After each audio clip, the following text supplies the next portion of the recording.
So here we have the Hyundai Tucson on a 68 plate. I'm going to start off by showing you around the outside of the car, and then we'll hop in and run through some controls on the inside.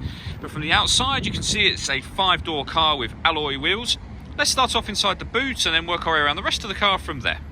So as we approach the back of the car, you'll see we have a tow bar. We've got reversing sensors as well. This car's also got a full reversing camera. Plenty of boot space, along with that 60/40 split folding rear seat should you wish to increase that space even further. And then underneath this tray section, a space saver spare wheel.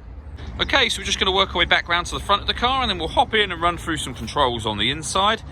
But from the outside, now that we've done a full circle, you can see it's in excellent condition the whole way round.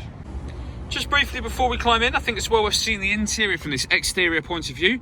There's plenty to run through on the dashboard, so let's hop in and we'll do that right now. Okay, now that we're inside the car, we're going to start with the dials. On the left-hand side, we have the rev counter, and on the right-hand side, the speedometer and fuel gauge. In the middle, you can see the total miles of this car, which are 11,720. You can change the information displayed above that by using buttons on the steering with various different menus, including that digital readout for the speedometer, a navigation menu, tyre pressures, user settings, and then back round to the beginning again. To do that, I was using these buttons just here. We've also got cruise control and speed limiter over that side.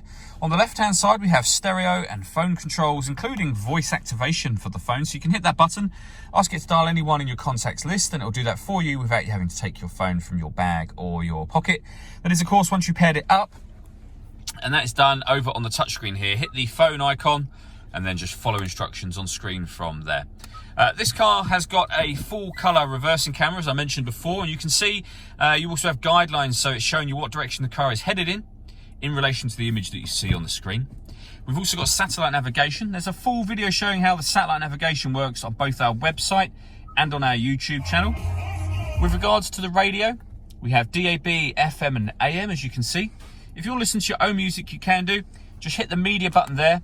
Nothing is connected at the moment, which is what it's telling us at the top, but you can connect up an auxiliary device, a USB device.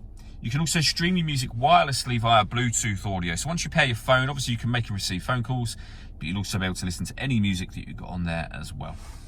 Working our way down, we have dual zone climate control. So you can adjust the passenger and driver temperatures independently. Fan speed up and down.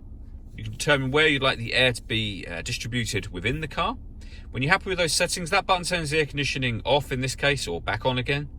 Or you can hit auto, and the car will now maintain those temperatures by taking full control of the fan speed. You can override that at any time you wish to. Under that, we have two 12-volt charging sockets, as well as the auxiliary and USB inputs, a 6-speed manual gearbox, and then these buttons here. So firstly, that one turns off the parking sensors. This one turns off the stop and start. This car is designed to cut out when it's stationary in traffic to save you fuel.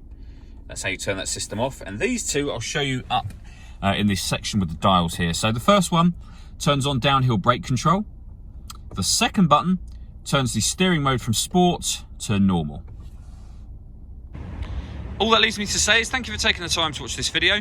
If you'd like to come and see the car in person and have a test drive, please feel free to call any of our MJA sites. We'd love to hear from you soon.